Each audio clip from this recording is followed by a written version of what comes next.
128 சங்கீதம். கர்த்தருக்கு பயந்து அவர் வழிகளில் நடக்கிறவன் எவனோ அவன் பாக்கியவான். உன் கைகளின் பிரயாசத்தை நீ சாப்பிடுவாய், உனக்கு பாக்கியமும் நன்மையும் உண்டாயிருக்கும். உன் மனைவி உன் வீட்டோரங்களில் கனி தரும் திராட்சை கொடியைப் போலிருப்பார்.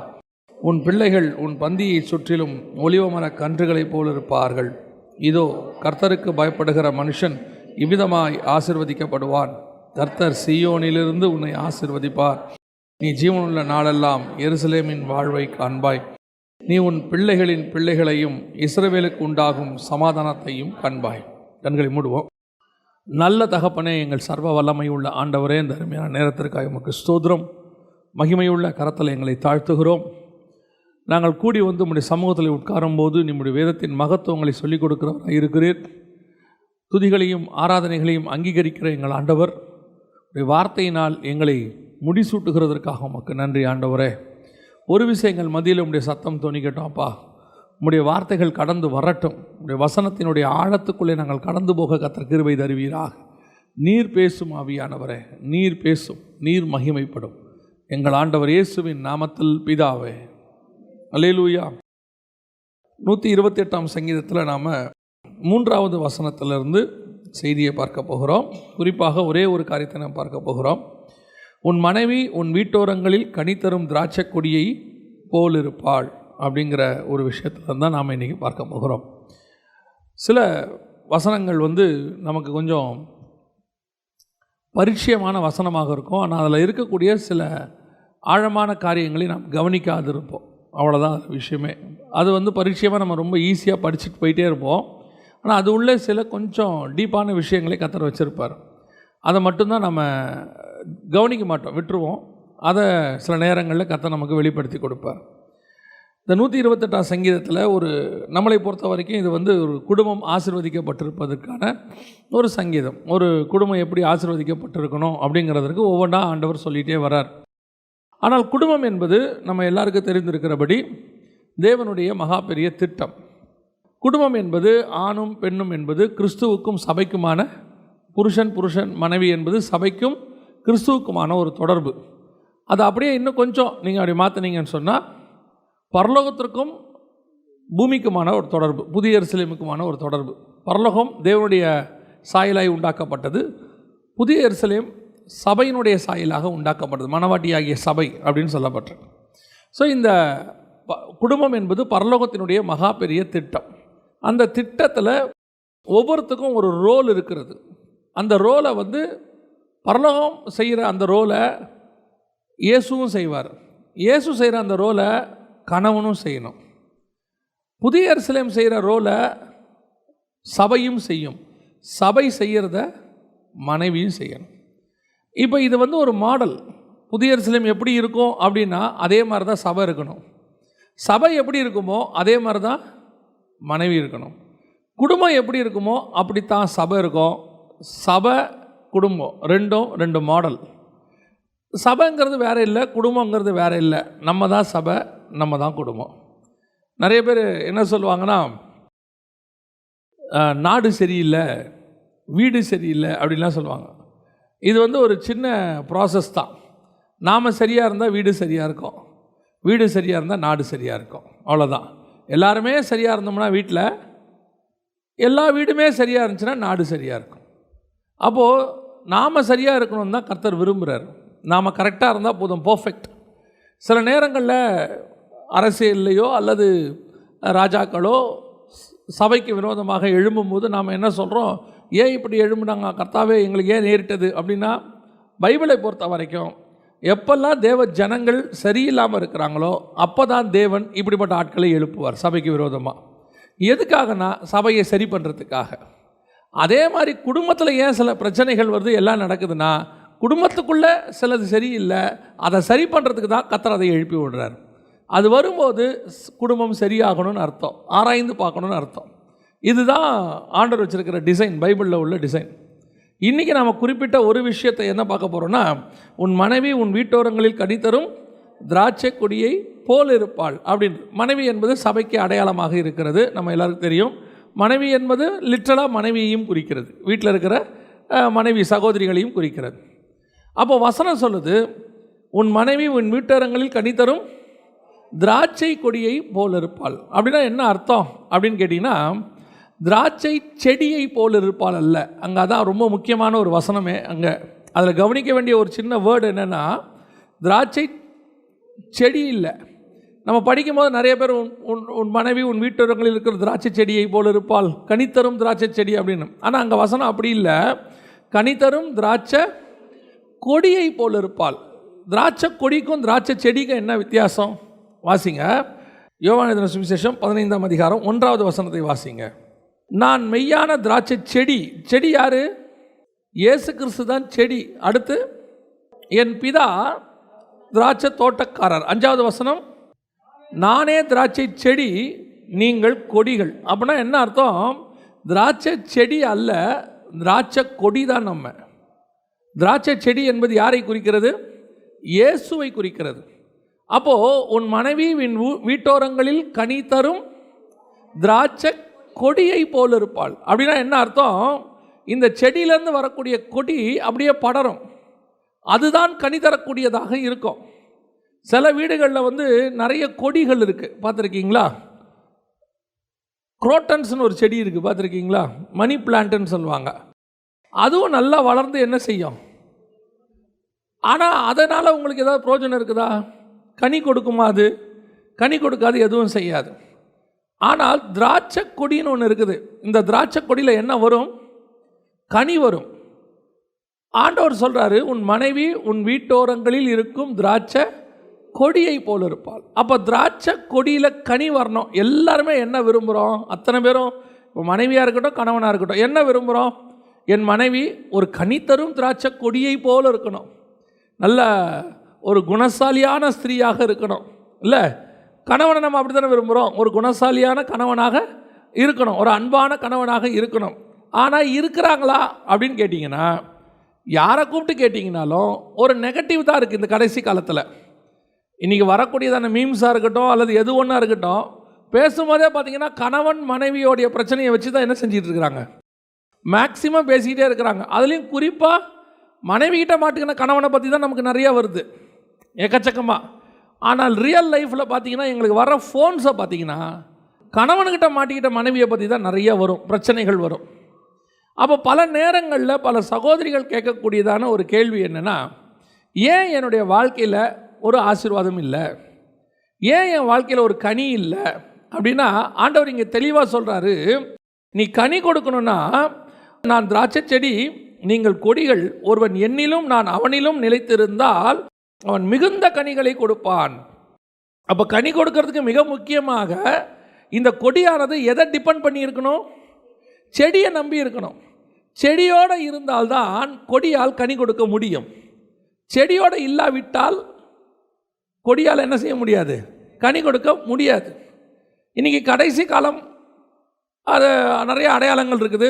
அதில் ஒரு அடையாளம் என்னென்னா, சீர்கேடு, கொடுமை, குடும்பங்களை உடைத்தல், குடும்பங்களுக்குள்ள பிரச்சனை நிறைய இருக்குது. இன்றைக்கி ரொம்ப கேஷுவலாக சர்வ சாதாரணமாக எல்லாரும் சொல்கிற ஒரு வார்த்தை என்ன அப்படின்னா, இப்போ ரொம்ப இன்றைக்கி உள்ள ஜென்ரேஷனில் டிவோர்ஸ் பண்ணிடலாம், பிரிஞ்சிடலாம், நமக்கு ஒத்து வராது. இது ரொம்ப கேஷுவலாக. இந்த வார்த்தையை நீங்கள் ஒரு ஜென்ரேஷனுக்கு முன்னாடி கேட்க முடியாது, 2 ஜென்ரேஷனுக்கு முன்னாடி கேட்டிருக்க முடியாது. நம்ம அப்பா அம்மாக்களுக்கெலாம் பிரச்சனை இல்லாமல் இருந்துச்சா? நம்ம தாத்தா பாட்டிகளுக்கு பிரச்சனை இல்லாமல் இருந்துச்சா? எல்லாரும் பயங்கரமாக டவுன் டு எர்த்தில் தான் வாழ்ந்தாங்களா அப்படின்னா இல்லை. எல்லாருக்கிட்டையும் பிரச்சனை இருந்துச்சு. எல்லாருக்கிட்டையும் இப்போ யாருக்கிட்ட பிரச்சனை இல்லை அப்படின்னு பார்த்தீங்கன்னா, ஆதாம் ஏவாள்கிட்டே பிரச்சனை ஆரம்பிச்சிருச்சு. அந்த ஃபேமிலிக்குள்ளேயே அங்கே பிரச்சனை வந்துருச்சு. ஆனால் அதான் நான் சொல்லுவேன், ஆதாம்கிட்ட எது கெட்ட குணமோ, எது வீழ்ந்தானோ, எது வஞ்சித்தானோ, பிசாசு வஞ்சித்ததோ, ஏவாளை வஞ்சித்ததோ, ஃபேமிலியில் என்ன பிரச்சனையோ, ஆனால் அவங்க 2 பேருக்கும் சாவர வரைக்கும் ஒன்றா இருந்தாங்க. ஆண்டவர் விரட்டி விட்ட பிறகு 2 பேரும் போய் வசனம் சொல்லுது, இவன் தான் சொன்னான் தோட்டத்துக்குள்ள, நீர் கொடுத்த ஸ்திரீயானவள் என்னை வஞ்சித்தாள், பழத்தை புசிக்க கொடுத்தாள், போட்டு கொடுத்துட்டான் மனைவியை. இப்போ நியாயமாக அந்த அம்மா என்ன பண்ணியிருக்கணும்? நீ என்ன ஆண்டவர்கிட்டயே போட்டு கொடுத்துட்ட, உனக்கு எனக்கு ஒத்து வராது, நீ வடக்கே போனால் தெற்கே போகிறேன், கிழக்கே போனால் மேற்கே போகிறேன்னு சொல்லியிருக்கணுமா இல்லையா? ஆனால் வசனம் சொல்லுது 2 பேரையும் விரட்டி விட்டார். 2 பேரும் வெளியே போனாங்க. ஆதாம் ஏவாளை அறிந்தான், குமாரர் குமாரத்திகளை பெற்றார்கள். அவ்வளோ பிரச்சனைக்கு அப்புறமா அந்த குடும்பம் எப்படி இருந்திருக்குது? ஒன்றா தான் இருந்திருக்குது. 930 வருஷம் ஆதாம் வாழ்ந்திருக்கிறார். எத்தனை வருஷம் ஏவாள் இருந்தாங்கன்னு தெரியாது. 130 வயசில் தான் சேத்து பிறக்கிறாரு. அப்புறம் பார்த்துக்கோங்க, அவங்க பாவம் செஞ்ச பிறகு 130 வருஷம் கழித்து சேர்த்து பிறக்கிறாரு. அப்போவும் அவர்கள் ஒன்றாகத்தான் இருந்திருக்கிறார்கள். அப்போது செடியும் கொடியும் ஒன்றா இருந்தால்தான் கனி கொடுக்கும். அப்போ குடும்பம் என்பது கர்த்தர் உண்டாக்குனது. குடும்பத்தில் பிரச்சனை இல்லாமல் இருக்காது. அதான் சொன்ன ஆதாம் ஏவாளுடைய குடும்பத்தில் என்ன இருக்குது? பிரச்சனை இருக்க தான் செய்யுது. எல்லா குடும்பத்துலேயும் பிரச்சனை இருக்குது. அவ்வளோ நேசித்து கல்யாணம் பண்ணுறாரு ராகேலை. அந்த அம்மாக்காக தான் ஒரு 14 வருஷம் வேலை பார்த்துருக்கிறாரு. லேயாளுக்காக ஒரு வருஷம் கூட வேலையே பார்க்கல. முதல் 7 வருஷமும் ராகேலுக்காக தான் வேலை பார்த்தாரு. அடுத்த 7 வருஷமும் ராகேலுக்காக தான் அவர் வேலை பார்த்தாரு. அவர் வேலை பார்த்ததெல்லாம் 14 வருஷம் ராகேலுக்காக தான். லாபான் தான் ரெண்டுத்தையும் பிரிச்சுக்கிட்டார், லேயாளுக்கு 7 ராகேலுக்கு 7ன்னு. ஆனால் யாக்கோபை பொறுத்த வரைக்கும் அவர் 14 வருஷம் வேலை பார்த்தது யாருக்காக? ராகேலுக்காக. அவங்க குடும்பத்திலே பிரச்சனை வந்துருச்சு. அந்த அம்மா வந்து சண்டை போடுது, எனக்கு குழந்தை இல்லை. அவங்க கேட்குறான், நான் தேவனா? கர்த்தர் கர்ப்பத்தை அடைச்சிக்கிறார், வேலையை பார்த்துட்டு போன்ட்டான். எல்லா இடத்துலையும் பிரச்சனை இருக்குது, யாருக்கிட்ட பிரச்சனை இல்லை. ஆனால் எப்பொழுது அந்த செடியும் கொடியும் பிரிகிறதோ அப்பொழுது கனி கொடுக்க முடியாது. இந்த உலக வாழ்க்கை என்பது டிபெண்டபிள். இன்றைக்கி கடைசி காலத்தில் பிசாசு சொல்லியிருக்கிற மிக மாயையான காரியங்களில் ஒன்று இண்டிபெண்டன்ஸ். தனியாக உன்னால் வாழ முடியும், தனியாக இருக்க முடியும். இங்கே எதுவுமே தனியாக கிடையாது. நல்லா தெரிஞ்சுக்கொள்ளுங்க, இந்த உலகத்தில் எதுவுமே தனியாக கிடையாது. எல்லாம் ஒன்றை டிபெண்ட் பண்ணி தான் இன்னொன்று இருக்கும். கர்த்தர் அப்படி தான் அமைச்சார். படைக்கும் போதே 3ஆவது நாள் செடி கொடி எல்லாத்தையும் படைச்சார். செடி கொடி அந்த மரத்துக்கு தேவையான சூரிய சக்தி சன்லைட்டு வேணும், 4ஆவது நாள் படைக்கிறாரு. சன்லைட்டு சன்னுக்கு எல்லாத்துக்கும் தேவை, எவாப்ரேஷனுக்கு வாட்டர் வேணும், 5ஆவது நாள் படைக்கிறாரு சமுத்திரத்தை. இதெல்லாம் யாருக்கு வேணும்? மனுஷனுக்கு வேணும். மனுஷனை படைக்கிறாரு. மனுஷன் டிபெண்டபிள், மரம் செடி கொடியை டிபெண்டபிள். இன்றைக்கி கேட்டு பாருங்கள், நான் தனியாக வாழ முடியும், என்னால் முடியும், என்னால் முடியாதா? காசு விட்டெறிஞ்சா யார் வேணாலும் என்னை வந்து பார்ப்பாங்க. சும்மா அதெல்லாம் பேசிக்கிட்டு தான் இருக்க முடியும். அப்படியே ஒரு படிப்பு வந்த உடனே 2 டிகிரி முடித்து கையில் ஒரு 50,000 60,000 1 லட்சம் சம்பளம் வர ஆரம்பித்த உடனே 2 கொம்பு முளைக்குது. என்னால் முடியாதா? முடியாது. நான் சொல்கிறேன் முடியாது. ஏன் முடியாது? உன்னுடைய டிசைனே டிபெண்டபிள் டிசைன். கர்த்தர் உருவாக்குனதே டிபெண்டபிள் இல்லையே. தனியாக எத்தனை பேர் வாழ்கிறானே? ஃபார்முலா தப்பாக ஒருத்தன் போட்டுட்டு டீச்சர் மார்க் போட்டாங்கன்றதுனால அது கரெக்ட் ஆகிடுமா? சில நேரத்தில் பேப்பரில் பார்த்தீங்கன்னா டீச்சர் என்ன பண்ணியிருப்பாங்க, ஆன்சர் கரெக்டாக இருந்திருக்கும், ஒரு பையன் தப்பாக எழுதியிருப்பான் ஆன்சரு. ஆனால் அவனுக்கு அவசரத்தில் என்ன பண்ணியிருப்பாங்க, மார்க் போட்டிருப்பாங்க. பாரு டீச்சர் உனக்கு மார்க் போட்டாங்க, இனிமேட்டு தப்பாக எழுதினா டீச்சர் மார்க் போட்டுருவாங்க, இந்த டீச்சர் அப்படிப்பட்ட டீச்சர்னு சொல்ல முடியுமா? ஏதோ 1 2 அதுக்கு கூட ஏதாவது காரணம் இருக்கும். சில சகோதரிகள் இந்த டிவோர்ஸ் பண்ணிட்டு இருக்கிறாங்க. பைபிளில் வந்து அதுக்கு சில காரணங்கள்லாம் கொடுத்துருக்கிறார் ஆண்டவர். அதையும் தாண்டி சில காரணங்கள் இருக்குது. அதையெல்லாம் தாண்டி சிலர்லாம் இருக்கிறாங்க. ஆனால் ஆணாக இருக்கட்டும் பெண்ணாக இருக்கட்டும், செடியும் கொடியும் சேர்ந்திருந்தால்தான் கனி கொடுக்கிற ஒரு அனுபவம் வரும். கனி கொடுக்க வேண்டும் என்றால், உங்கள் வாழ்க்கை செழிப்பாக இருக்கணும், ஆசீர்வாதமாக இருக்கணும்னா செடியும் கொடியும் சேர்ந்து இருக்கணும். அதை விட ரொம்ப முக்கியம், அந்த இடத்துல வசனம் தெளிவாக சொல்லுது, நானே மெய்யான திராட்சை செடி, அப்போ நாம கொடிகள். இந்த கொடி கனி கொடுக்கணும்னா முதல்ல யாரை சார்ந்திருக்கணும்? தேவனை சார்ந்திருக்கணும். இன்னைக்கு குடும்பம் தேவனை சார்ந்து இருக்கிறதா? குடும்பத்தில் தேவன் இருக்கிறார், ஆனால் தேவனை சார்ந்து இருக்கிறதா? ஒரு பீரியடில் அப்பா வீட்டில் இருப்பார், ஆனால் குடும்பம் யாரை சார்ந்து தான் இருக்கும்? அப்பாவை சார்ந்தா இருக்கும். அவர் தான் சம்பாரிச்சு கொண்டு வருவார், எல்லாம் கொண்டு வருவார். அம்மா தான் அதுக்கு சமைப்பாங்க, எல்லாம் பண்ணுவாங்க. இதெல்லாம் சேர்ந்து தான் குடும்பமாக இருந்துச்சு. ஒரு பீரியடில் அப்பா ரிட்டையர் ஆயிடுவார். அப்பா ரிட்டையர் ஆயாச்சு. இப்போ அப்பாவால் சம்பாதிக்க முடியாது, பசங்க சம்பாதிக்க ஆரம்பிப்பாங்க. இப்போ குடும்பம் யாரை சார்ந்து இருக்கிறது? அப்பாவை சார்ந்திருக்கிறதா, மகனை சார்ந்திருக்கிறதா? மகனை சார்ந்திருக்கிறது. ஆனால் வீட்டில் யார் இருக்கா? அப்பா இருக்கிறார். ஆட்டோமேட்டிக்காக அப்பாவுக்கு என்ன குறையும்? கொஞ்சம் மரியாதை குறையும். கொஞ்சம் எதிர் சுற்றி இருக்கிறவங்க சவுண்டாக பேச தொடங்குவாங்க. ஒரு காலத்தில் அப்பா தான் சவுண்டாக பேசுவார், சுற்றி இருக்கிறவங்க பேச மாட்டாங்க. ஒரு காலகட்டம் ஆக ஆக அப்பா இருப்பார், ஆனால் சார்ந்து இல்லை. அதே மாதிரி தான் இன்னைக்கு கிறிஸ்து வீட்டுக்குள் இருக்கிறார், ஆனால் வீடு கிறிஸ்துவை சார்ந்து இருக்கிறதா? ஆண்டவரை நம்பி இருக்குதா? இன்னைக்கு வீடு பலத்தை நம்பி இருக்கிறது, பணத்தை நம்பி இருக்கிறது, படிப்பை நம்பி இருக்கிறது, ஆட்களை நம்பி இருக்கிறது, எல்லாரையும் நம்பி இருக்குது. ஆனால் கிறிஸ்துவை நம்பி இருக்கிறதா? அதுதான் கேள்வி. எனக்கு நல்ல வேலைங்க, எனக்கு ஒன்றும் பிரச்சனை இல்லை, ஆண்டவர் கொடுத்துருக்கிறார், ஆண்டவர் தான் கொடுத்துருக்கிறாரு. ஆனால் நீங்கள் வேலையை நம்பி இருக்கிறீங்களா, ஆண்டவரை நம்பி இருக்கிறீங்களா? எனக்கு மாதம் 1 லட்ச ரூபா சம்பளம் வருது, எனக்கு ஒரு கவலையும் இல்லைங்க, எனக்கு வீடு, சொந்த வீடு இருக்குது, எல்லாம் இருக்குது, எனக்கு ஒன்றும் பிரச்சனையே இல்லை, கர்த்தர் கொடுத்துருக்கிறார், கர்த்தர் கொடுத்துருக்கிறாரு. ஆனால் உங்கள் நம்பிக்கை எதன் மேலே இருக்கிறது? வருகிற சம்பளத்தின் மேலே இருக்கிறதா, இருக்கிற பொருள் மேலே இருக்குதா? சிலருக்கெல்லாம் ஒரு பெரிய மமதை இருக்குது. என்ன மமதை? எனக்கு சொந்த வீடு இருக்குது, பேங்க்கில் பேலன்ஸ் இருக்குது, என்னை யாரும் எதுவும் செய்ய முடியாது. இப்போவும் சொல்கிறேன், எப்பேற்பட்ட ராஜாக்களை கீழே தள்ளுறதுக்கு கர்த்தரால முடியும். உன்னுடைய எதிர்பார்ப்பு, உன்னுடைய நம்பிக்கை கர்த்தர் பேரில் மட்டும்தான் இருக்கணும். நீ சார்ந்து இருக்கிறது தேவனை சார்ந்து இருக்கணும். இன்னைக்கு என்ன ஆயிடுச்சு, கடைசி காலத்தில் இந்த அறிவு ஜாஸ்தியானதுனால, படிப்பறிவு ஜாஸ்தியானதுனால, சம்பாத்தியம் ஜாஸ்தியானதுனால இன்னைக்கு டிபெண்டபிள் அப்படிங்கிறது யாரை நோக்கி இல்லை, கர்த்தர் கொடுக்குறவங்களை நோக்கி இல்லை, கர்த்தரையும் நோக்கி இல்லை. இன்றைக்கி அதுதான் பிரச்சனை. பெண் பிள்ளைகளை படிக்க வைக்கும் போதே ஆவிக்குரிய தகப்பன்களே சொல்கிறார், நாளைக்கு அவங்க காலில் அவங்க நிற்கணும். எப்படி? அவங்க காலில் அவங்க நிற்கணும். ஆனால் அவர் மட்டும் அவர் மனைவியை வேலைக்கு அனுப்ப மாட்டார். நான் சொல்கிறது புரியுதா? அவர் மனைவியை என்ன செய்ய மாட்டார்? வேலைக்கு அனுப்ப மாட்டார். ஆனால் பொண்ணு மட்டும் எப்படி நிற்கணும்? சொந்த காலில் நிற்கணும். அப்போ மனைவி எப்படி நிற்க விட்டுருக்கணும்? சொந்த காலில் நிற்க விட்டுருக்கணும்ல. அப்போ மட்டும் வசனம் கரெக்டாக அவருக்கு ஞாபகம் வந்துருச்சு. மனைவி யாரை சார்ந்திருக்க வேண்டும்? அவள் திராட்சை கொடி, நான் திராட்சை செடி, சார்ந்து தான் இருக்க வேண்டும். கரெக்டு. அப்போ மகளுக்கும் அது பொருந்துமா, பொருந்தாதா? அப்போ உன் நம்பிக்கையே எப்படி ஆயிடுச்சு, உன் விசுவாசமே எப்படி ஆயிடுச்சு?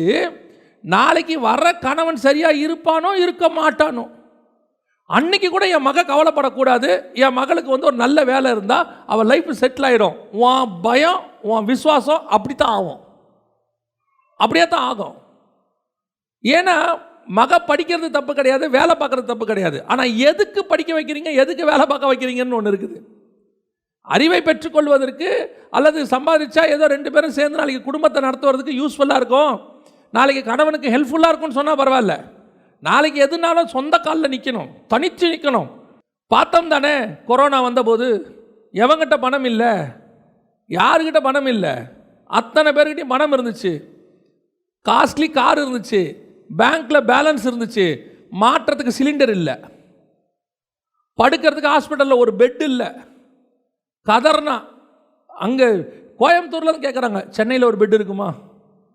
இங்கேருந்து கிராமங்களில் உள்ள ஹாஸ்பிட்டலில் கேட்குறாங்க, கிராமங்களில் தாங்க கொஞ்சம் காலியாக இருக்கும் பெட்டு, அங்கேயாவது இருக்குமா? ஏன் அப்படி?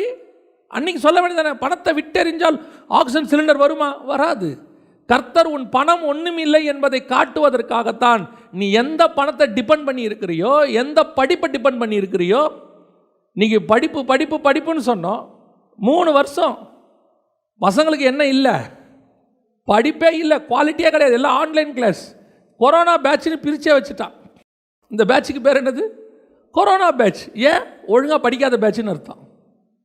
அவனே அப்படி தான் வச்சுட்டான். என்ன காரணம்? ஒரு நாள் லீவ் போகிறதான் வச்சோ. நீங்கள் ஸ்பெஷல் மீட்டிங் இருக்குது சர்ச்சில், டியூஷன் இருக்குங்க, 10வது படிக்கிறாங்க, 12வது படிக்கிறாங்க, நாளைக்கு போர்டு எக்ஸாம் வரப்போகுது, என்ன செய்வாங்க? 3 வருஷம் என்ன பண்ணீங்க? என்னதான் பண்ணீங்க? எதுவும் மேன்மை இல்லை. நீ திராட்சை கொடி மட்டுமே, திராட்சை செடி இயேசு கிறிஸ்து. அதை சாராமல் உன்னுடைய சார்பு வேற எதன் மேலே இருந்தாலும் சரி, வேற எதை நீ டிபெண்டபிள் ஆகிட்டாலும் சரி, ஆண்டவர் சொல்கிறாரு நீ கனி கொடுக்கவே முடியாது உன் லைஃப்பில். அப்போ அன்னைக்கு நமக்கு கிறிஸ்தவர்களுக்கு எது சேவையாக இருந்துச்சோ இன்றைக்கி அது நமக்கு என்னவா மாறிடுச்சு? பணம் கொளிக்கும் இடமா மாறினதுனால இப்போ நம்மளே என்னவா மாறிட்டோம்? சார்பு நிலை எடுத்துட்டோம். எதை சார்ந்து? வேலையை சார்ந்து. எதை சார்ந்து? படிப்பை சார்ந்து. திருப்பியும் சொல்கிறேன், நீங்கள் தப்பாக புரிஞ்சிடாதீங்க, படிப்பு வேலை தேவையில்லைன்னு சொல்லலை. எது இருந்தாலும் நீ வெறும் கொடி மட்டுமே, செடி இல்லாமல் உன்னால் ஒன்றும் செய்ய முடியாது. நீங்கள் அதான் சொல்கிறேன், ஒரு காலத்தில் ஆண்டவருக்கு தான் இம்பார்ட்டன்ஸ், ஃபஸ்ட்டு ப்ரிஃபரன்ஸ். இப்போ சர்ச்சு எங்கே இருக்குமோ அது பக்கத்தில் தான் வீடு ஒரு காலத்தில். அதனால தான் நீங்கள் போய் பாருங்கள், நம்ம ஊர்களெல்லாம் ஊருக்கு நடுவில் சர்ச் இருக்கும், ஊருக்கு நடுவில் சர்ச் இருக்கும். ஊர் எப்படி இருக்கும்? அதை சுற்றி இருக்கும். ஏன்னா அவங்க எதுக்கு இம்பார்ட்டன்ஸ் கொடுத்தாங்க? அந்த பெல்லை அடித்த உடனே, அந்த மணி அடித்த உடனே ஆட்டோமேட்டிக்காக எல்லாரும் புறப்பட்டு கூட்டம் கூட்டமாக எங்கே வரும்? சபைக்கு வரும். ஏன்னா அவங்களுடைய வீடு அமைப்பு எல்லாம் சர்ச்சை ஃபோக்கஸ் பண்ணி இருந்துச்சு. இப்போ வீடு எல்லாமே ஸ்கூலை ஃபோக்கஸ் பண்ணி இருக்குது. பசங்களுக்கு ஸ்கூல் எங்கேயோ, பக்கத்தில் வீடு. ஏன்? லேட்டாக போகக்கூடாது, டெய்லி போயிட்டு வரணும், வசதியாக இருக்கணும். சர்ச்சு அது 10 கிலோமீட்டர் இருந்தாலும் பரவாயில்ல, அதுக்கு போயிட்டு வந்துடலாம். ஏன்? லேட்டாக போனாலும் பரவாயில்ல. 6 மணி ஆராதனைக்கு 6:15 வரலாம். ஆனால் 7:30 மணி ஸ்கூலுக்கு 7:25 உள்ளே இருக்கணும். ஏன்? படிப்பு முக்கியம். நாளைக்கு படிப்பு தான் காப்பாற்றும். படிக்காட்டி நடுத்தரில் நிற்ப, படிக்காவிட்டால் மூட்டத்துக்கு நீ சுமக்கிற ஒரு நிலைமை வரும். நான் சொல்கிறேன், வரவே வராது. ஆண்டவர் யார் யாருக்கு என்னென்ன வச்சிருக்கிறாரோ அவனுக்கு அதுதான் வரும். அதில் முன்னேறதுக்கு கர்த்தர் அவனுக்கு ஒரு வழிவாசலை வச்சிருக்கிறார். இன்னைக்கு நாம் எதை டிபெண்ட் பண்ணிட்டோம்? நான் கொடி, நான் எந்த செடியை நம்பி இருக்கிறேன்? உலகம் இன்னைக்கு படிப்பை நம்பி இருக்கிறது, உலகம் இன்னைக்கு பணத்தை நம்பி இருக்கிறது, உலகம் இன்னைக்கு ஒரு எதிர்காலத்தில் வரக்கூடியதான எது வேலை இப்பயே பிளான் பண்ணி படிக்க வைக்கிறாங்க, எல்லாம் செய்கிறோம். நம்முடைய நம்பிக்கை அதன் மேலே இருக்கிறது. ஆனால் நம்முடைய நம்பிக்கை கிறிஸ்துவின் மேலே இல்லை. நான் சார்ந்திருக்கிறது கிறிஸ்துவை. என்ன நடந்தாலும் கிறிஸ்துவை நான் சார்ந்திருக்கிறேன். அவர் என்னை நடத்த வல்லமை உள்ளவராக இருக்கிறார். அல்லேலூயா. இந்த சார்பு நிலை ப்ரிஃபரன்ஸ் மாறிக்கிட்டே வருது. இப்போவும் சொல்கிறேன், நீங்கள் இன்றைக்கி நிறைய கனி கொடுக்குறீங்க, கர்த்தர் உங்களை ஆசீர்வாதமாக வச்சுருக்கிறாரு. இந்த ஆசீர்வாதமாக வச்ச உடனே நீங்கள் என்ன முடிவு எடுக்கிறீங்க? என் பிள்ளைகளும் இந்த ஆசீர்வாதமாக இருக்கணும்னு. நான் செய்யாதெல்லாம் என் பிள்ளைகள் செய்யணும். ஆனால் நாம் இன்றைக்கி ஆசீர்வாதமாக இருக்கிறதுக்கு காரணம் என்ன தெரியுமா? நம்ம படித்த படிப்பு அல்ல. நம்ம படிச்சிருக்கிறோம், ஆனால் படிப்பு அல்ல. நம்ம சார்ந்திருக்கிற வேலை அல்ல. ஒரு நாள் நீங்களும் நானும் ஒன்றுமே இல்லாத போது கர்த்தர் கரத்தை பிடிச்சார் தெரியுமா? கரத்தை கையில் எடுத்தார் தெரியுமா? நீ என் செடியில் கொடியாக இருன்னு அட்டாச் பண்ணார் தெரியுமா? அந்த ஒலிவ மரத்தில் ஒட்ட வைக்கப்பட்ட காட்டு ஒலிவ மரமாக மாறணுமே.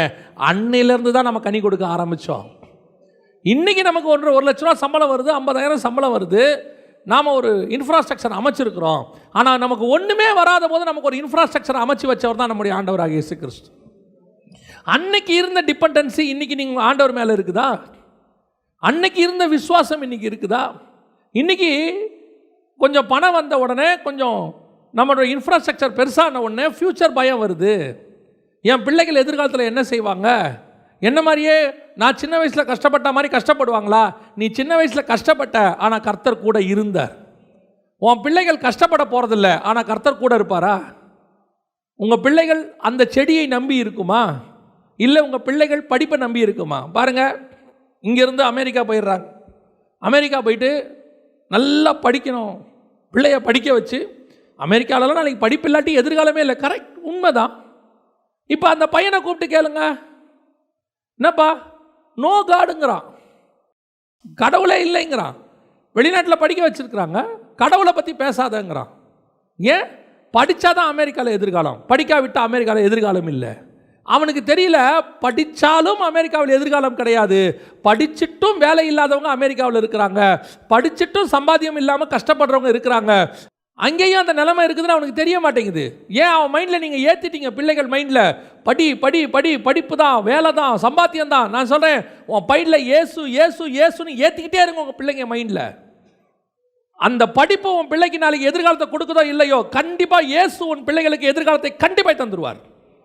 எத்தனை பேர் படிச்சுட்டு வேலை இல்லாமல் இருக்கிறான்? நான் சொல்லுவேன், இயேசுவை ஏற்றுக்கொண்டவன் வேலை இல்லாமல் இருக்கவே முடியாது. எப்படியும் கர்த்தர் ஆசீர்வதிச்சிருவார், சோம்பேறியை தவிர. சோம்பேறியை கர்த்தர் ஆசீர்வதிக்க மாட்டார். நீ இயேசுவை ஏற்றுக்கிட்டா சர்ச்சுக்கு வந்துட்டேன்னு ஜோம் பண்ணுவோம் ஜோம் பண்ணுவோம் ஜோம் பண்ணுவோன்னு உருண்டுக்கிட்டே இருந்தால் கர்த்தர் ஆசீர்வதிக்க மாட்டார்.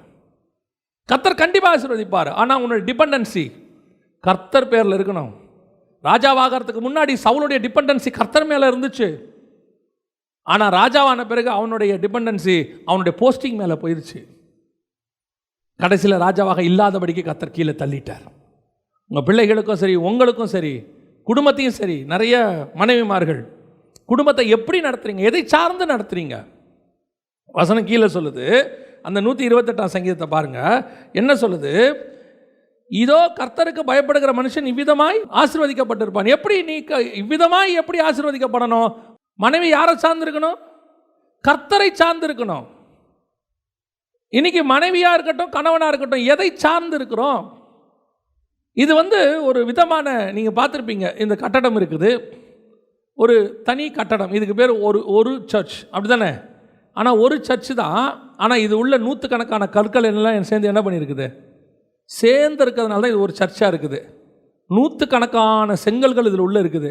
அதே மாதிரி ஒரு குடும்பம் எல்லாராலும் சேர்ந்து கட்டப்படுவது தான் என்னது? ஒரு குடும்பம். நாங்கள் ஒரு குடும்பம் தான். ஆனால் நான் வேற, நான் பயங்கரமாக படித்து சம்பாரிச்சிட்டு இருக்கிறேன். என்னால் நான் தனியாக நிற்க முடியும். அது எப்படி ஒரு குடும்பமாகும்? நிறைய பேர் கேட்குறீங்க, என் குடும்பத்தில் என்னன்னு தெரியலங்க, பிரச்சனை இருந்துக்கிட்டே இருக்குது. உங்கள் சார்பு நிலை யார் மேலே இருக்குது? நீங்கள் யாரை டிபெண்ட் பண்ணிக்கிட்டு இருக்கிறீங்கன்னு பாருங்கள். உங்கள் டிபெண்டன்சி ஆண்டவர் மேலே இல்லாத வரைக்கும் உங்கள் குடும்பத்தில் கனி இருக்காது. கர்த்தரை தான் நான் நம்பி இருக்கணும். உன் வாயின் அறிக்கையே கர்த்தரை நம்பி இருக்கிறேன்னு வரமாட்டேங்குதே. எனக்கு ஒன்றும் பிரச்சனை இல்லை. எங்கள் அப்பா எனக்கு வீடு எழுதி வச்சுட்டு போயிருக்கிறாரு. எனக்கு ஒன்றும் பிரச்சனை இல்லை. எனக்கு மாதம் ஒரு அமௌண்ட் வந்துக்கிட்டே இருக்குது. எனக்கு நான் வாழ்ந்துக்க முடியும். எனக்கு ஒரு ஓல்டேஜ் ஹோம் இருக்குது. வயசான காலத்தில் எதுக்கு எடுத்தாலும் என்ன கொண்டு போய் ஓல்டேஜ் ஹோமில் விட்டுருங்க, என்னால் அங்கே இருக்க முடியும். அப்புறம் எதுக்கு ஆண்டவர் குடும்பம்னு ஒன்று கொடுத்தாரு? அங்கே போய் உக்காந்துக்கிட்டு அங்கேருந்து அழுவுறது. யாருமே இல்லை, என்னை தனியாக விட்டுட்டாங்க. யார் போக சொன்னா? கையில் காசு இருக்கணுன்னு ஒரு பெருமை வந்துடுது. நான் இருந்துப்பேன். சில ஆட்கள்லாம் அப்படி தான் போகிற, ஆண்டவர் கொடுத்துருக்கிற ஆசீர்வாதம் தெரியாது வீட்டுக்குள்ளே இருக்கிற வரைக்கும். நான் அப்படி இருப்பேன், இப்படி இருப்பேன். நல்லா தெரிஞ்சுக்கொள்ளுங்க. கணவனாக இருக்கட்டும், மனைவியாக இருக்கட்டும், செடியும் கொடியும் சேர்ந்து இருந்தால் தான் குடும்பத்துக்கு நல்லது. தனியாக இருந்துச்சு எது வேணாலும் மேய வரும். இப்பவும் சொல்கிறேன், எது வேணாலும் மேய வரும். நிறைய குடும்பம் நாசமானது அங்கே தான் இருக்குது. நீயும் மனைவியும் செடியும் கொடியுமா இல்லாமல் தனியாக இருக்கிறீங்க தெரிஞ்சிருச்சுன்னா எந்த மிருகமாவது உள்ளே வரும். யாருக்கும் தெரியாமல் நினைக்காதீங்க, பிசாசுக்கு தெரியும். யாரையாவது அனுப்பி விடுவான். இன்றைக்கி நிறைய குடும்பம் நாசமானது அங்கே தான் இருக்குது. என்னால் தனியாக இருக்க முடியாது. திருப்பியும் சொல்கிறேன், நீ இருந்தினா எந்த மாடாவது ஆடாவது உன்னை மேய வரும். நாளைக்கு வாழ்க்கை நாசமாக போகி எல்லாம் போகி கடைசியாக நீங்கள் இதுக்கு அது எவ்வளவோ பெட்டர் அப்படிங்கிற முடிவுக்கு நீங்கள் வர்ற மாதிரி கர்த்தர் பண்ணிடுவார். ஒன்று மட்டும் தெரிஞ்சுக்கணும், கர்த்தர் தான் செடி, நான் வெறும் அதை சார்ந்திருக்கிற கொடி. நான் கனி கொடுக்குறேங்கிறதுனால எனக்கு தனி பலன் ஒன்று கிடையவே கிடையாது. என்னுடைய சார்பு நிலை எப்பவுமே யார் மேலே இருக்குது? கர்த்தர் மேலே இருக்குது. ஒரு வசனம் இருக்குது, வாசிங்க. உன்னத பாட்டின் புஸ்தகம் 8ஆம் அதிகாரம் 5வது வசனத்தை வாசிங்க. தன் நேசர் மேல் சாய்ந்து கொண்டு வனாந்தரத்திலிருந்து வருகிற, யோசித்து பாருங்க, இப்போ அவர் எங்கே வந்துக்கிட்டு இருக்கிறாரு? வனாந்தரத்தில் வந்துக்கிட்டு இருக்கிறாரு. வனாந்தரம் என்பது நம்ம எல்லாருக்கும் தெரியும். நீங்கள் அந்த 5ஆம் அதிகாரத்தில் வாசினாலும் வனாந்தரத்தில் வருகிற இவர் யார் அப்படின்னு அவரை பற்றி இருக்கும். 2வது 8ஆம் அதிகாரத்தில் வனாந்தரத்திலிருந்து வருகிற, அவர் மேல் சாய்ந்து கொண்டு வருகிற இவள் யார்? இப்போது மணவாளன் எங்கே இருக்கும் போதும் நம்ம கூட இருக்க முடியும். மணவாளன் தோட்டத்தில் இருக்கும்போது தோட்டத்தில் இருக்க முடியும். மணவாளன் ஏற்கனவே உன்னத பாட்டில் தோட்டத்தில் இருக்கிறார், தோட்டத்தில் இருக்க முடியும். மணவாளன் அரண்மனையில் இருக்கும்போது அரண்மனையில் இருக்க முடியும். ஆனால் மணவாளன் வனாந்தரத்தில் இருக்கும்போது அவர் மேலே சாஞ்சிக்கிட்டு வர முடியுமா? நான் கேட்குறது புரியுதா? சில பிரச்சனை வரும்போது நம்மளால் யார் மேலே சாய முடியல? அன்பாக இருக்கும்போது கணவன் மேலே சாஞ்சிக்க முடியும் இல்லை? சண்டை வரும்போது தூக்கி அடிக்க தானே முடியும், சாயவா முடியும்? ஆனால் வசனம் சொல்லுது, வனாந்தரத்தில் நேசர் மேல் சாய்ந்து வருகிற யார் இவளோ? வனாந்தரத்தில் நேசர் மேல் சாய்ந்து, அதான் ரொம்ப முக்கியமான ஒரு விஷயம். நம்மளால் வனாந்தரத்தில் சாய்ச்சி வர முடியாது. இது ஒரு மாதிரி கஷ்டமான சூழ்நிலை. இந்த சூழ்நிலையில் கணவன் மேலே சாஞ்சிட்டு வர்றதுங்கிறது கஷ்டமான ஒரு விஷயம் பிரச்சனை வரும்போது. ஆனால் வசனம் சொல்லுது, மணவாட்டியாகிய சபை எப்போ மணவாளன் மேலே சாஞ்சிட்டு வருதா? வனாந்தரத்தில், கஷ்ட சூழ்நிலையில், உபத்திரவத்தில், வேதனையில் நீ யார் மேலே சாஞ்சு கொள்ளணும் தெரியுமா? கர்த்தர் மேலே சாஞ்சு கொள்ளணும். நீ சாய்ந்து கொள்ளும் போது அந்த சூழ்நிலையிலும் நீ மிகுந்த கனி கொடுக்க முடியும். அல்லேலூயா. இன்றைக்கி நம்ம யார் மேலே சாஞ்சிக்கிட்டு இருக்கிறோம்? உபத்திரம் வரும்போது இஸ்ரவேல் ஜனங்களுக்கு வனாந்தரத்தில் உபத்திரம் வந்துச்சு. உபத்திரம் இல்லை, தேவை வந்துச்சு. கொஞ்சம் ஒரு தேவை, 2 மாதம் ஆகிப்போச்சு, 1.5 மாதம் ஆகிப்போச்சு. கொண்டு வந்த சாப்பாடெலாம் முடிஞ்சிருச்சு. கேட்குறான், என்னென்ன வனாந்தரத்தில் சாவடிக்கவா கொண்டு வந்த, பசிக்குது. ஆண்டவர்கிட்ட சாதாரணமாக கேட்டாலும் கொடுத்துட போகிறார் பரவாயில்லன்ட்டு. சில ஆட்கள்லாம் பார்த்தீங்கன்னா அந்த கஷ்டத்தில் கூட இருக்கிறது கஷ்டம், அந்த சாஞ்சு கொள்ள முடியாது, அட்ஜஸ்ட் பண்ண முடியாது. ஆனால் பைபிள் சொல்லுது, உபத்திரவத்தில் நீ கர்த்தர் மேலே சாஞ்சு கொள்ளு, அதை தான் கர்த்தர் விரும்புகிறார். இப்போது ஈசாக்கு இருக்கிறாரு, விதைக்கிறாரு, துறவை தோன்றாரு, அவன் எடுத்துகிட்டு போயிடுறான். ஆனாலும் ரெபேக்கா ஒரு வார்த்தை பேசணும்னு அங்கே என்ன செய்யாது, இருக்காது, எதுவுமே இருக்காது. ஒரு துறவுக்கு 2 துறவு, 2 துறவுக்கு 3 துறவு எடுத்துகிட்டு போங்க, பிரச்சனை ஆகி போச்சு, வாக்குவாதம் பண்ணாங்க, ஆபிரகாமத்தை எடுத்துகிட்டு போயிட்டாங்க. எல்லாத்துலேயும் சரி, அவ்வளோத்துலேயும் அட்ஜஸ்ட் பண்ணி அந்த அம்மா என்ன செய்யுது, கூடவே இருக்குது. அதுதான் வனாந்தரத்தில் சாய்ந்து கொள்ளுகிற அனுபவம் நேசர் மேலே. நான் வெறும் சகோதரனுக்கு சொல்லலை, நம்ம வாழ்க்கையே சரி, உபத்திரம் வரும்போது கர்த்தர் மேல் சாய்ந்து கொள்ளுகிறவங்களாக இருக்கணும். நாம் சந்தோஷமாக இருக்கும்போது சாய்ந்து கொள்ளுவோம், பிரச்சனை வரும்போது முறுக்கி கொள்ளுவோம். அது மனித இயல்பு. கர்த்தர் எதிர்பார்க்குற இயல்பு என்னென்னா, நீ வனாந்தரத்துலையும் என் மேலே சாஞ்சிக்கோ, கஷ்டத்துலையும் என் மேலே சாஞ்சிக்கோ, நான் உன்னை இந்த கஷ்டத்தில் நடத்துகிற நீ நினைக்காத, உன் கூட நானும் இந்த வனாந்தரத்தில் நடந்து வந்துக்கிட்டே இருக்கிறேன். அன்ரிசர்வ்டில் நீங்கள் மட்டும் போல அவரும் தான் கூட வந்துக்கிட்டு இருக்கிறார். நிறைய பேருக்கு அது என்னை இப்படி அன்ரிசர்வ்டில் கூப்பிட்டு வந்துட்டீங்களே அப்படின்னா, அந்த ஆளும் கூட தானே வந்துருக்கிறாங்க. உங்களை அன்ரிசர்வ்டில் விட்டுட்டு அந்த ஆள் ஏசியில் வந்தால் நீங்கள் சொல்கிறது நியாயம். அவரும் கூட எங்கே தான் வர்றாரு, அதே அன்ரிசர்வ்டில். நீங்களாவது சீட்டில் உட்காந்துருக்கிறீங்க, அந்த ஆள் உட்கார கூட மாட்டார், சீட்டு கிடைக்காது. கிடைக்கிற ஒரு சீட்டை யாருக்கு கொடுத்துட்டாரு, உங்களுக்கு கொடுத்துட்டாரு. அவர் நீங்கள் என்ன நினைக்கிறீங்க, அன்ரிசர்வ்டில் கூப்பிட்டு வந்து நான் புக் பண்ண சொன்னேன், திட்டிகிட்டே இருக்கிறீங்க. நீங்கள் அதை என்ன யோசிக்கலை, நானாவது உட்காந்துருக்கிறேன், அந்த ஆள் நின்றுக்கிட்டு வரான். இதே அன்ரிசர்வ் தான். சரி, நம்ம சொன்னதை அந்த ஆள் கேட்கல, ஆனால் நம்ம கூட பிரச்சனையில் கூடவே இருக்கிறானே, அது வரைக்கும் சந்தோஷம். அதுதான் சொன்னேன், தோட்டத்தை விட்டு விரட்ட போது கூட ஆதாமும் ஏவாளும் என்ன பண்ணாங்க, ஒன்றா போனாங்க. அதுதான் சார்ந்திருக்கிற நிலைமை. ஆண்டவர் சொல்கிறாரு, நன்மையில் மாத்திரம் சார்ந்திருக்கக்கூடாது, வனாந்திரத்திலும் என்ன செய்யணும், சார்ந்திருக்கிறவளாய் நாம் காணப்பட வேண்டும். அதான் சபைகிட்ட கர்த்தர் எதிர்பார்க்குற மிக முக்கியமான ஒரு விஷயம். அல்லேலூயா. அப்படி நீங்கள் சார்ந்திருக்கும் போது நீங்கள் கனி கொடுக்கிறவர்களாக இருக்கிறீர்கள். நீங்கள் நிலைத்திருந்தால் நீங்கள் மிகுந்த கனி கொடுப்பீங்க. இப்போ நீங்கள் என்ன கனி கொடுக்குறீங்க, அதுதான் கேள்வி. கர்த்தர் கனியை எதிர்பார்க்குறாரு, மிகுந்த கனியை எதிர்பார்க்குறாரு. என்ன கனி கொடுக்குறீங்க? வாசிங்க, ஏசாயா தீர்க்கதரிசன புத்தகம் 5ஆம் அதிகாரம் 2வது வசனத்தை வாசிங்க. அவர் அதை வேலி அடைத்து அதிலுள்ள கற்களை பொறுக்கி அதிலே நற்குல திராட்சை செடிகளை நட்டு அதன் நடுவில் ஒரு கோபுரத்தை கட்டி அதில் ஆலையையும் உண்டு பண்ணி அது நல்ல திராட்சை பழங்களை தரும் என்று காத்திருந்தார். அதுவோ கசப்பான பழங்களை தந்தது. அப்படிதான் ஆண்டவர் ஒரு தோட்டத்தை உருவாக்குற மாதிரி தான் வீட்டை உருவாக்குறோம்.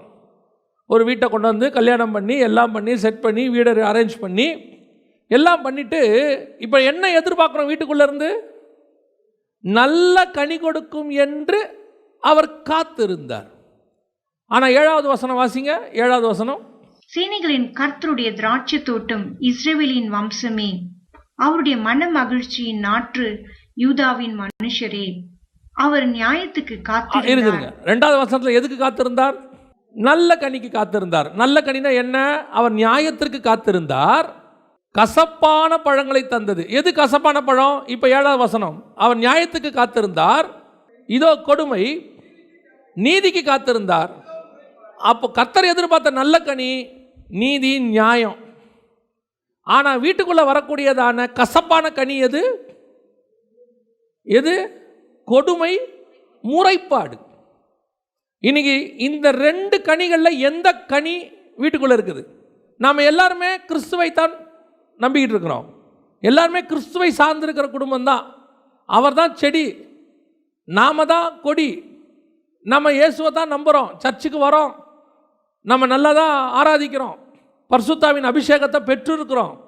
ஆனால் பரிசுத்தாவியாகிய கனி வருதா? அந்த 128ஆம் சங்கீதத்தில் என்ன வாசித்தோம்? உன் மனைவி வீட்டோரங்களில் கனி தருமா, கனிகள் தருமா? சிங்குலர், கனி தரும். கலாத்தியர் 5 சொல்லுது, ஆவியின் கனியோ, கனிகள் கிடையாது, கனியோ சிங்குலர். ஆனால் கனியோன்னு சொல்லிட்டு எத்தனை சொல்லுது? அன்பு, சந்தோஷம், இதெல்லாம் சேர்ந்தது தான். 9 சேர்ந்தது ஒரு பழம். கனியோ, ஆவியின் கனியோ, கனிகள் கிடையாது. அப்போ ஒரு கனி அப்படின்னா 9 சுவை. ஒரு பழத்துக்கு எத்தனை சுவை இருக்கும்? ஒரு பழத்துக்கு தோல் ஒரு சுவை. பழத்தோடைய தோல் எப்படி இருக்கும்? ஒரு டேஸ்ட்டாக இருக்கும். எந்த தோலும் கொஞ்சம் துவர்ப்பாக ஒரு மாதிரி இருக்கும். ரெண்டாவது, பழத்துக்கு ஒரு டேஸ்ட் இருக்குது. பழத்துக்குள்ளே ஒரு விதை இருக்கா? விதைக்கு ஒரு டேஸ்ட் இருக்குது. இது மூணுத்துக்கு பின்னாடி ஆவிக்குரிய சத்தியமும் இருக்குது. ஆனால் ஆண்டவர் கனிகளை தான் உண்டாக்குனார் ஃபஸ்ட்டு. அப்போ ஒரு பழத்துக்கு 3 சுவை, ஆனால் ஆவியின் கனியோ 9 சுவை. அப்போ உன் மனைவி கனித்தரும் அப்படின்னா ஆவியின் கனித்தரும் 9 சுவைகளையும் உடைய, 9 நற்குணங்களையும் உடைய ஒரு பழத்தை கொடுக்குற ஆளாக இருக்கணும். ஆனால் வர்ற கனி என்னவா இருக்குது? கசப்பான கனி. ஆண்டவர் எதிர்பார்த்தாரு, இந்த தோட்டத்தை ரெடி பண்ணி இதில் நற்குல திராட்சை செடியை நட்டு கற்களை பொறுக்கி வேலி அடைத்து கோபுரத்தை கட்டி ஆலையை உண்டு பண்ணி நல்ல கனி தரும் என்று காத்திருந்தார். அப்படி நம்பி தான் கல்யாணம் நடக்குது. கணவன் கல்யாணம் பண்ணுறதா இருக்கட்டும், மனைவி கல்யாணம் பண்ணி வரதா இருக்கட்டும், நம்பிக்கை என்ன நம்பிக்கையில் வருது? குடும்பம் நல்லபடியாக அமையும், சந்தோஷமாக இருக்கும், சமாதானமாக இருக்கும். ஆனால் உள்ளே வந்தால் என்ன இருக்குது? கசப்பான கனி, கொடுமை, முறைப்பாடு. இவங்கெல்லாம் கிறிஸ்தவர்கள் இல்லையான்னு கேட்டால் கிறிஸ்தவங்க தான். இவங்கெல்லாம் யார்? கிறிஸ்தவங்க தான். யார் செடியாக இருக்கிறா இவங்களுக்கு? இந்த கொடிக்கு இயேசு தான் செடியாக இருக்கிறார். சர்ச்சுக்கு வராங்க, தசமங்காணிக்கு கொடுக்குறாங்க, எல்லாம் ஓகே. ஆனால் ஏன் உன் வீட்டில் எப்போ பார்த்தாலும் கொடுமை, முறைப்பாடு, எப்போ பார்த்தாலும் சண்டை? ஒன்று கணவன் சண்டை போடுறாரு, இல்லை மனைவி சண்டை போடுது, யாராவது ஒருத்தர். ஆனால் வீட்டில் என்ன இல்லை? சந்தோஷம் கிடையாது, சமாதானம் கிடையாது. ஆனால் நீங்கள் பேசுகிறதெல்லாம் இயேசுவை பற்றி தான், செய்யறதெல்லாம் ஆண்டவரை பற்றி தான். கசப்பான கனி. ஏன்? இன்னைக்கு ஆண்டவர் அதை தான் கேட்குறாரு. நான் உனக்கு நல்லது தானே செய்கிறேன், நீ என்ன தானே சார்ந்திருக்கிறன்னு சொல்கிற. அப்போ உன் வீட்டுக்குள்ளே என்ன இருக்குது? நல்ல கனியில் வந்திருக்கணும், அன்பில் வந்திருக்கணும், சாந்தமில்ல வந்திருக்கணும், நீடிய பொறுமையில் வந்திருக்கணும். அப்போ நீ கொடியா இருக்கிற, ஆனால் கிறிஸ்துவை சார்ந்திருக்கிற கொடியா இல்லை. நீ ஏமாத்திக்கிட்டு இருக்கிற. உங்ககிட்ட ஆவியின் கனி கிடையாது. இன்னைக்கு நிறைய பேர் கிறிஸ்தவங்கன்னு சொல்லுவாங்க, ஆனால் என்ன இருக்காது? கிறிஸ்துவினுடைய செடியில் இருக்கிற டேஸ்ட்டு தான் எங்கே வரும்? கொடியில் வரும். வேரில் இருக்கிறது செடி வழியாக கொடிக்கு வரும், கொடியில் இருக்கிறதா பழத்துக்குள்ளே வரும். அதனால தான் அந்த மரத்தை எதனால் அறியலாம்? கனிகளால் அறியலாம். கனி நல்லா இருந்துச்சுன்னா மரம் நல்லா இருக்குன்னு அர்த்தம். அப்போ இன்னைக்கு நான் எதை வச்சு என் குடும்பத்தை கனெக்ட் பண்ணிக்கிட்டு இருக்கிறேன்? ஆசீர்வாதத்தை வச்சு கனெக்ட் பண்ணுறேன்னா? வீடு வாசலை வச்சு கனெக்ட் பண்ணுறேன்னா? இல்லை எனக்கு இருக்கிற அந்தஸ்து, போஸ்டிங் எல்லாரை வச்சு கனெக்ட் பண்ணுறேன்னா? கர்த்தரை உன் வீட்டை எதில் ஆசீர்வச்சிருக்கிறாரு?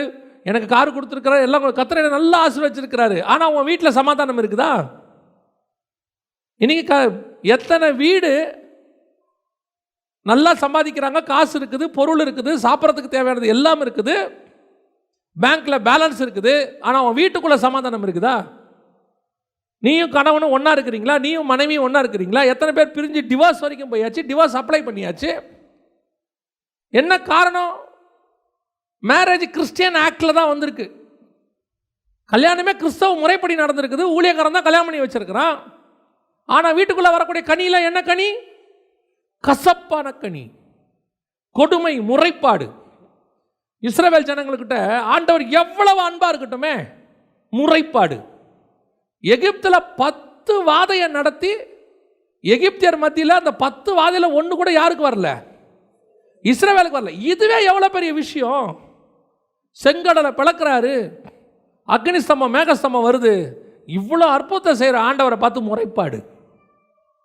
சாட்டிஸ்ஃபேக்ஷன் இல்லாத லைஃப், திருப்தி இல்லாத வாழ்க்கை. எவ்வளவு ஆண்டவர் செஞ்சாலும் இன்னும் ஆண்டவர் என்ன செஞ்சிட்டார்? கணவன் எவ்வளவு செஞ்சிட்டாலும் இன்னும் என்ன பெரிய வாழ்க்கை வாழ்ந்துட்டோம், என்ன பெருசா வாங்கி கொடுத்துட்டீங்க. மனைவி எவ்வளவு கஷ்டப்பட்டாலும் என்ன பெருசா ஒன்று கிழிச்சிட்ட. உன் வாழ்க்கையில் கடைசி வரைக்கும் சாவர வரைக்கும் நிம்மதி வரவே வராது. ஏன்னா நீ ஒரு கசப்பான கனி. கொடுமையும் முறைப்பாடு இருக்கிற வீடு எப்போ பார்த்தாலும், சில வீடுகளில் முறைப்பாடு ஆண்டவரை நோக்கி இருக்கும், இல்லை மனுஷனை நோக்கி இருக்கும். முறைப்பாடு, எப்போ பாரு முறைப்பாடு. நல்லா கவனிங்க, கர்த்தர் உண்மையிலேயே நம்மளையெல்லாம் நல்லாவே ஆசீர்வாதமாக வச்சிருக்கிறார். நான் வெறும் உலக பிரகாரமாய் மாத்திரம் சொல்லவில்லை. எத்தனை குடும்பங்கள் இன்றைக்கி ஸ்ரீலங்காக்காரங்கிட்ட போய் பேசி பாருங்க. கணவன் உயிரோடு இருக்கிறானா இல்லையானே தெரியாது, பிள்ளைகள் எங்கே இருக்கிறாங்கன்னே தெரியாது, யுத்தத்தில் செதறி போய் யார் யார் எங்கே இருக்காங்கன்னே தெரியாது. ஒரு மனுஷன் அன்றைக்கி பேசிகிட்டு இருக்கும்போது சொல்கிறாரு, என் பிள்ளைகளை இனி தேடணும், எங்கே இருக்கிறாங்கன்னு தேடணும். நான் ஏற்றி அமுச்சிட்டேன், முதல்ல போட்டில் போகும்போது அமுச்சிட்டேன், அவங்க இப்போ எங்கே இருக்கிறாங்கன்னு எனக்கு தெரியாது, சொல்லிக்கிட்டு இருக்கிறேன், இந்த மாதிரி இருந்தால் சொல்லுங்கன்னு. ஆண்டவர் உனக்கு எனக்கு ஒரு நல்ல குடும்பத்தை கொடுத்துருக்கிறாரு, வாழ்கிறதுக்கு நல்ல ஒரு வாய்ப்பை கொடுத்துருக்கிறாரு, உனக்கு 3 வேளை சாப்பிட்றதுக்கு ஆகாரம் கொடுத்துருக்கிறாரு. திருப்தி இல்லாமல் இஸ்ரவேல் ஜனங்களை போல கொடுமை முறைப்பாடு செஞ்சுக்கிட்டே இருந்தீன்னா ஆண்டவர் சொல்கிறாரு, நீ கசப்பான கனிகளை கொடுத்தது. கசப்பான கனி கொடுத்தா என்ன பண்ணுவாரான் தெரியுமா ஆண்டவர்? வாசிங்க, முடிக்கலாம். 15ஆம் அதிகாரம் 6வது வசனம், யோவான் எழுதின சுவிசேஷம். நிலைத்திராவிட்டால் வெளியே எரியுண்ட கொடியை போல அவன் எரியுண்டு உலர்ந்து போவான். அப்படிப்பட்டவைகளை சேர்த்து அக்னியிலே போடுகிறார்கள், கடைசியில் வெளியே தூக்கி எரிஞ்சிடுவார் ஆண்டவர், வெளியே தூக்கி போட்டுருவார். நீ எது உனக்கு ஆசீர்வாதமாக இருக்குதுன்னு நினைக்கிறியோ அதிலிருந்து கர்த்தர் உன்னை எடுத்துருவார். எதை நீ டிபெண்டபிளாக இருக்கிறியோ, கணவன் இல்லாட்டி பரவாயில்ல, மனைவி இல்லாட்டி பரவாயில்ல, இது இருக்குது நான் பொழைச்சிப்பேன். சிலர்லாம் அம்மா வீட்டில் அப்பா வீட்டில் பயங்கர ஒரு டிபெண்டபிளாக இருந்த உடனே புறப்பட்டு, எனக்கு என்ன, எங்கள் அப்பா இருக்கார், எங்கள் அம்மா இருக்காங்க, உடனே புறப்பட்டு. அந்த காலத்தில் இருந்த அப்பா அம்மாலாம் இல்லை, அவங்க என்ன பண்ணுவாங்க தெரியுமா? வரும்போதே கேட்பாங்க, யார் யாரெல்லாம் வரீங்கன்னு கேட்பாங்க. அந்த அம்மா கிளம்பும் போது சொல்லும், நான் புறப்படுறேன் அப்படின்னு. யார் யாரெல்லாம் வரீங்க? நான் மட்டும்தான். ஏன் இல்லை வந்து சொல்கிறேன், வராதேன்னு பாரு அவங்க அப்பா. நீ வராத, வந்தா 2 பேருமா வாங்க, அப்படி இல்லைன்னா நீ அங்கே இரு, நான் வரேன் பாரு. இப்போ இருக்க அப்பா வந்துரு, பார்த்துக்கலாம், பேசிக்கலாம். சரி பண்ண தெரில பாருங்க அவனுக்கு. பிரச்சனை எங்கே இருக்காது? எல்லா வீட்லையும் என்ன செய்யும்? பிரச்சனை இருக்கும். எப்போ உன்னை கல்யாணம் பண்ணி கொடுத்தாங்களோ அது உன் குடும்பம் ஆயிடுச்சு. நீ அதை தான் டிபெண்ட் பண்ணி இருக்கணும். நீ எதை டிபெண்ட் பண்ணியிருக்கிற? உடனே எங்கள் அப்பா இருக்காரு, எங்கள் அம்மா இருக்காங்க, எனக்கு யாரும் இல்லையா, எனக்கும் சொந்தக்காரர் இருக்காங்க, போய் தான் பாருங்க. 1 நாள் 2 நாள் மரியாதை, 1 மாதம் 2 மாதம் ஆச்சு, சரி பண்ண முடியாத இடத்துக்கு போயிடும். ஆண்டவர் உனக்கு கொடுத்துருக்கிறாரு, கல்யாணம் ஆயிடுச்சு, அதுக்கப்புறம் உன் குடும்பத்தை நீ பத்திரமா என்ன செய்யணும்? பார்க்கணும். நிறைய பேர் எனக்கு தாய் தகப்பன் இருக்கிறாங்க, அண்ணன் தம்பி இருக்கிறாங்க. ஆண்டவர் சொல்கிறாரு, வெளியே தூக்கி எறிஞ்சிருவேன். நீ எதை நீ ரொம்ப பாதுகாப்புன்னு நினச்சிட்டு இருக்கிறியோ அதை விட்டே கர்த்தர் எடுத்துருவார்.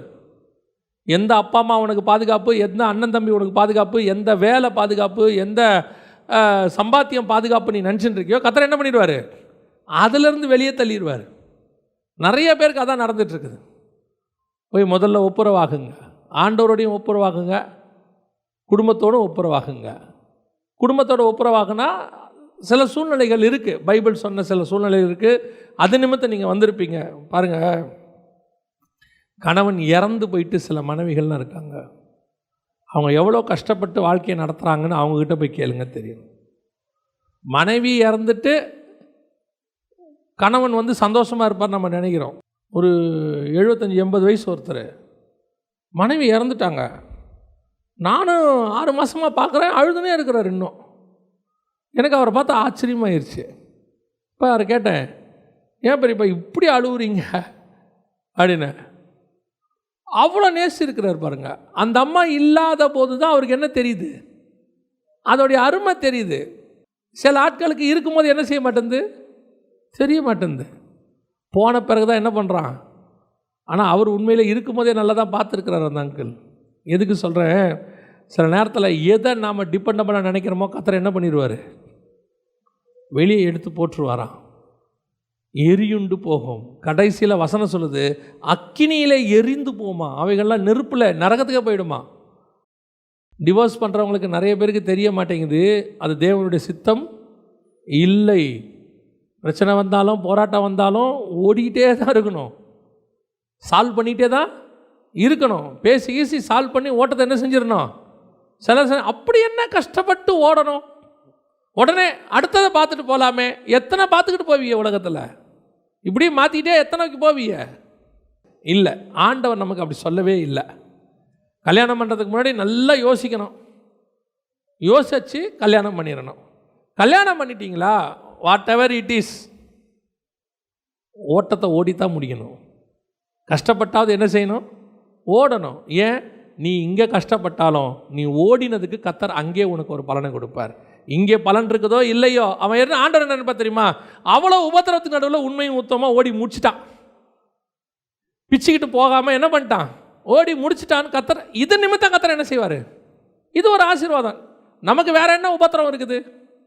பவுலை போல பட்டணங்கள் தூரம் அடிக்கப்பட்டோமா, இல்லைன்னா வாளால் அறுப்புண்டு போனோமா, பசியா பஞ்சமா பட்டினியா, ஒன்றும் இல்லை, கூட ஒன்று தப்பாக மாட்டிக்கிச்சு, அவ்வளோதானே, ஓடி முடிச்சிருவோம்.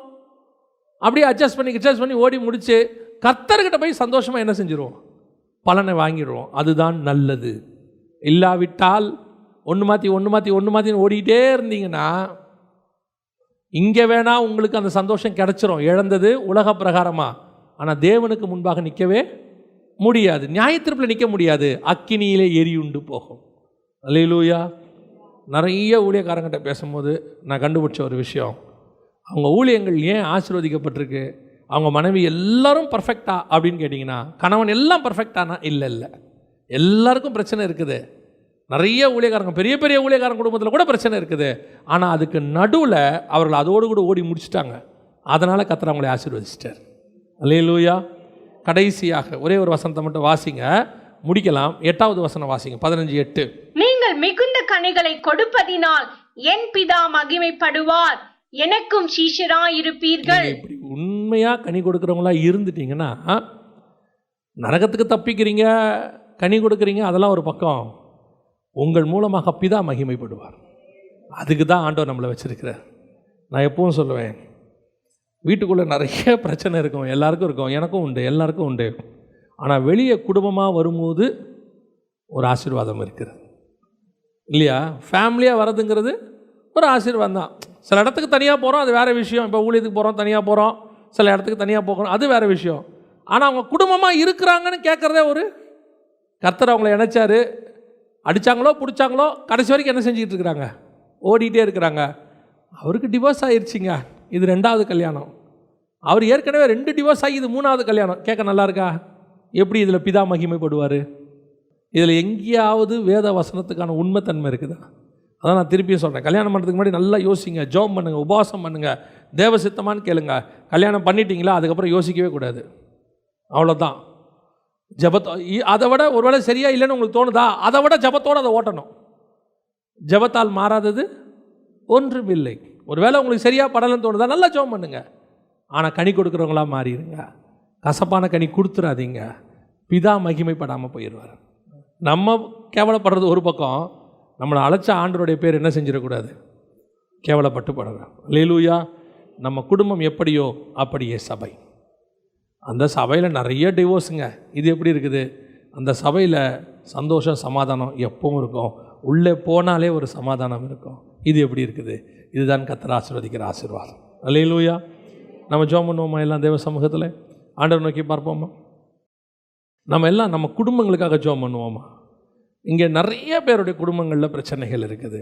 அதுக்கு முதல் காரணம் அவங்களுடைய சார்ந்திருக்கிற நிலை தேவனை நோக்கி இல்லை. நீ யாரை சார்ந்திருக்கிற? உங்கள்கிட்ட எல்லாம் இருக்குது, இருந்தாலும் நீ கர்த்தரை தான் சார்ந்திருக்கணும். நீ எப்போ உன்னுடைய வேலையை சார்ந்துட்டு கணவன் தேவையில்லை, என் பிள்ளைகளை என்னால் வளர்த்துக்கொள்ள முடியும் அப்படின்னு உன் வாயில் வார்த்தை வந்துட்டாலே நீ அந்த செடியோட இல்லைன்னு அர்த்தம். உனக்கு எவ்வளோ பெரிய வேலை, எவ்வளோ ஆசீர்வாதம், பணம் இருந்தாலும் நீ சொல்லணும், கர்த்தருடைய கிருபையினால் நான் ஓடிக்கிட்டு இருக்கிறேன், அவர் தான் என் குடும்பத்தை நடத்திட்டு இருக்கிறாரு, இன்னைக்கும் என் குடும்பம் நிர்மூலம் ஆகாமல் இருப்பது கர்த்தருடைய கிருபை. ஏன் ஞானம் இல்லை, அறிவு இல்லை, பொறுமை இல்லை. நிறைய பேர் நினைக்கிறாங்க, நான் ஏதோ பொறுமையாக போயிட்டு இருக்கிறதுனால குடும்பம் நடந்துட்டு இருக்குது, நான் மட்டும் கொஞ்சம் கோவப்பட்டா நீ தேவனை விட்டு பிரிஞ்சு போயிடுவேன், அவ்வளோதான். உனக்கு அந்த பொறுமையை கொடுத்ததே ஆவியானவர் தான். உன் குடும்பத்தை பிரிய விடாமல் இன்னைக்கு முப்புரி நூலா 3வது நபராக நிற்கிறது யாரு? கர்த்தர். பிரச்சனை இருக்கு, இல்லைன்னு சொல்லலை, எல்லா குடும்பத்திலையும் பிரச்சனை இருக்கு. ஆனால் அந்த பிரச்சனையை சால்வ் பண்ணுற தேவன் உன் வீட்டுக்குள்ளேயே தான் இருக்கிறார். எப்படியாவது உன்னை ஓட்டிடுவார் ஆண்டவர், கண்டிப்பாக உன்னை காப்பாற்றிடுவார். ஆண்டவர் சமாதானத்தின் தேவன் தானே, ஒரே குழப்பத்தின் ஆண்டவர் கிடையாது. நீ பிரச்சனைக்குள்ளே இருக்கணும்னு கர்த்தர் விரும்பவே இல்லை. ஏதோ ஒரு சூழ்நிலையில் நீங்களும் நானும் கொடுமை முறைப்பாடுக்குள்ளே வந்துட்டோம். ஆண்டவர் சொல்கிறார், நீ மிகுந்த கனி கொடுக்கிறவனாய் மாற முடியும். நீ என்னில் நிலைத்திரு, என் சுபாவத்தை நீ கேளு, என்னை போல நீ மாறு, நீ கடைசியில் பிதாவை மகிமைப்படுத்துகிறவனாய் மாறிடுவ. நம்ம எல்லாரும் அப்படி இருந்தோம்னா நம்ம சபையும் அப்படி இருக்கும். நம்ம சபை அப்படி இருந்தால் அநேகருக்கு முன்பாக சாட்சி கொடுக்குற சபையாக மாறிடும். ஒப்பு கொடுப்போமா தேவ சமூகத்தில்? ஆண்டவரே, என் முழு குடும்பத்தையும் நான் ஒப்பு கொடுக்குறேன். ஆண்டவரே, நாங்கள் நினச்ச மாதிரி இல்லை தான், ஆனாலும் எங்களை நீர் நடத்த வல்லமை உள்ளவராய் இருக்கிறீர். என் பிள்ளைகளை நடத்த நீர் வல்லமை உள்ளவராய் இருக்கிறீர். ஆண்டவரே, நாங்கள் கொடிகளாக இருக்கிறோம் என்பதை ஒவ்வொரு நாளும் நினைக்கிறோம். ஆண்டவரே, நாங்கள் தன்னிச்சையாக செயல்படவே முடியாது. ஆண்டவரே, தனித்து செயல்படவே முடியாது. ஆண்டவரே, நாங்கள் ஒரு கொடியோடு கூட இணைக்கப்பட்டிருக்கிறோம், ஒரு செடியோடு கூட இணைக்கப்பட்டிருக்கிறோம். அந்த செடி மெய்யான திராட்சை செடி இயேசு கிறிஸ்து. நீங்கள் தான்ப்பா, உங்களுக்குள்ளே தான் நாங்கள் இணைக்கப்பட்டிருக்கிறோம். நாங்கள் உமக்குள்ளே இணைஞ்சிருக்கிறது போல் எங்கள் குடும்பங்களும் இணைஞ்சே இருக்கட்டும். ஆண்டவரே, நீரும் பிதாவும் ஒன்றாக இருப்பது போல் நாங்களும் ஒன்றாக இருக்க எங்களுக்கு கிருபை பாராட்டுங்கப்பா. ஒப்பு கொடுத்து ஜெபம் பண்ணுவோமா? ஜெபிக்க விரும்புகிறவங்களாம் கரங்களை ஆண்டவருக்கு நேராக உயர்த்தி உங்கள் குடும்பங்களை, பிள்ளைகளை, கணவன் மனைவியை ஒப்பு கொடுத்து ஜெபம் பண்ணுங்கள். எங்கள் சர்வ வல்லமை உள்ள தகப்பனே, இந்த அருமையான நேரத்திற்காக உமக்கு ஸ்தோத்திரம். மகிமையுள்ள கரத்தில் தாழ்த்துகிறோம். ஆண்டவரே, நீ நம்பி கொடுத்ததான குடும்பத்தை முடிவு பரியந்தம் நடத்த தேவையான கிருபையை கட்டளையிடுங்கப்பா. எங்கள் சுய ஞானமோ, அறிவோ, பலனோ, பணமோ, படிப்போ, ஆண்டவரே, எங்ககிட்ட இருக்கிற ஆஸ்தியோ நடத்தாது. உங்களுடைய கிருபை மாத்திரம்தான் நம்பும். ஆண்டவரே, நாங்கள் உங்களுடைய நாமத்தை மகிமைப்படுத்துவதற்காக அழைக்கப்பட்டவங்க. ஆண்டவரே, அநேகர் கண்களுக்கு முன்பாக தூஷிக்கிறவர்களாய் காணப்படாதபடிக்கு, பிரிந்திருக்கிறவர்களாய் காணப்படாதபடிக்கு, அநேக கண்களுக்கு முன்பாக நாங்கள் இணைந்திருக்கிறவர்களாக, சந்தோஷம் உள்ளவர்களாக, அநேகருக்கு சாட்சியாய் நிற்க எங்களுக்கு கிருபை பாராட்டுங்கப்பா. பொறுப்பெடுத்துக்கொள்ளும். இங்கே இருக்கிற ஒவ்வொரு குடும்பங்களையும் ஒப்புக் கொடுக்கிறோம். ஒவ்வொருத்தரையும் கர்த்தர் ஆசீர்வதிப்பீரா. மகிமையுள்ள கரத்தில் தாழ்த்துகிறோம் எங்கள் ஆண்டவர் இயேசுவின் நாமத்தில் பிதாவே.